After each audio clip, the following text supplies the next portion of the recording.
ची जी परिस्थिती आहे त्यांनी निर्माण केलेली आहे, नाशिक जिल्ह्यामधले सुद्धा नेते जे भ्रष्ट आहेत भारतातले ते सगळे भाजपमध्ये आहेत।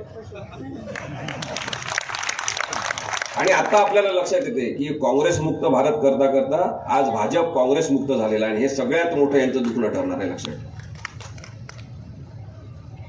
वरपासून खालपर्यंत सगळे भ्रष्टाचारी माणसांनी आपल्या सोबत घेतलेले आहे। महाराष्ट्राच्या परिस्थितीचा विचार करायचा तर एक तर भाजपमध्ये जा किंवा एकनाथ शिंदेच्या सोबत जा, म्हणजे तुम्ही सुरक्षित राहाल। आता त्याला ऍडिशनल परत अजितदादा पवार। हे जे राजकारण सुरू आहे हे संविधानाला अपेक्षित नाही, हे सांगायचं नाही का? याच्यावर कोणीच बोलायचं नाही। जे सुरू आहे ते बघत राहायचं। 5 वर्षांनी आम्ही मतदान पुन्हा करायचं आणि पुन्हा निवडून आलेल्या लोकांना तुम्ही पैशाच्या आधारे फोडणार, ईडीच्या आधारे फोडणार, कोणतीतरी दडपशाही करून फोडणार आणि नवीनच काहीतरी संतुलन तयार करणार, एखादं मिक्सर तयार करणार। आम्हाला म्हणणार ही लोकशाही आहे, आम्हाला